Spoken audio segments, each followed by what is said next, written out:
Chef qui est tout près avec Séverine.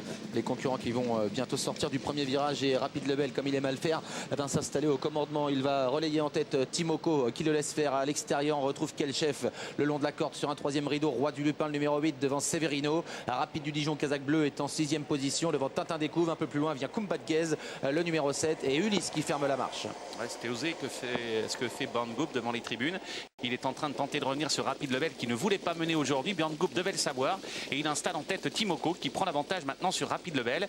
Et voilà Roi du Lupin qui se retrouve sur un troisième rideau. Notez que Kumbadgez est à l'arrière-garde avec Ulysse. Dans la descente, c'est Timoko donc qui mène la danse devant Rapide Lebel qui l'a laissé passer. Il court caché aujourd'hui, le champion de Sébastien Guerato. Kelchef est toujours en 3e position, le néo-vent. Roi du Lupin qui tente de quitter la corde. Maintenant, il y parvient. Il se retrouve juste derrière Kelchef. Severino, lui, tente de le suivre alors qu'à l'extérieur, Kumbadgez progresse gentiment. On a un peu repris maintenant et si bien que Rapide du Dijon va prendre l'avantage avec Franck Nivard. Intelligemment, Anthony Barrier s'est décalé. Il a pris le sillage de Kelchef. Il vient maintenant, c'est peut-être la clé de la course.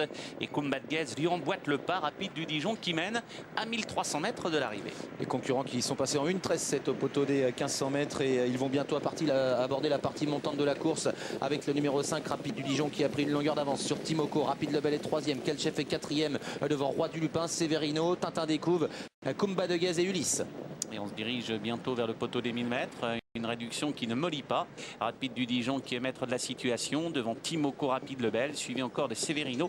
Kelchef, Roi du Lupin viennent ensuite. Kumbadgez et Ulysse, le numéro 4 ferme la marche. Et voilà Roi du Lupin qui se décale maintenant pour éviter Kelchef qui ne veut pas progresser et Kumbadgez qui tente d'emboîter le pas de Roi du Lupin qui va revenir. La course qui va se lancer véritablement maintenant à bientôt 700 mètres de l'arrivée avec toujours Rapide du Dijon qui a l'avantage. Timoko dans son sillage. Rapide Lebel est en 3e position. Roi du Lupin qui se rapproche avec Severino qui est en dedans.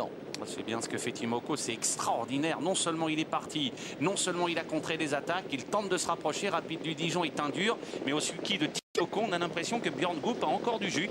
Rapide Lebel vient ensuite, Roi du Lupin patiente, Severino n'a pas dit son dernier mot, Tintin Découvre vient ensuite, c'est dur pour Kumbadgez. 500 mètres à parcourir maintenant avec Rapide du Dijon qui va tenter de contrer Timoko qui semble avoir beaucoup de ressources à son extérieur. Severino qui vient à la corde. Rapide Lebel qui tente de garder le contact en 4e position alors que Tintin Découvre est en dedans. Et voilà Roi du Lupin maintenant, le numéro 8 qui passe à l'attaque à l'extérieur. Roi du Lupin qui se lance à la poursuite de Rapide du Dijon qui a toujours l'avantage. Timoko au centre, Severino qui n'a pas l'ouverture en dedans alors que Rapide Lebel a du mal à accélérer. Roi du Lupin qui ne peut revenir pour le moment sur Timoko qui est l'avantage. Rapide du Dijon qui se relance côté corde et puis faute de Severino, le numéro 6 qui luttait pour les places. Le numéro 10 Timoko qui va s'imposer dans ce prix Carjac, la 2e place pour le 5. Rapide du Dijon, Roi du Lupin le 8 est 3e. Tintin Découvre Las 4e. 10, 5 et 8, c'est l'arrivée chiffrée de cette compétition. Il impressionne ce soir Timoko, il est vraiment tonitruant. Il a fait un truc que on l'a rarement vu faire. Prendre le commandement très vite, contrer Rapide Lebel, reprendre le commandement, se mettre dans le dos de Rapide du Dijon, venir à l'extérieur de Rapide du Dijon dans le dernier tournant, le déposer pour finir. Tout ça sur le pied de 13 effractions. Sincèrement, ce cheval-là, aujourd'hui, prend son billet vraisemblablement sans aucun problème pour l'Elite Lopp. Il va certainement avoir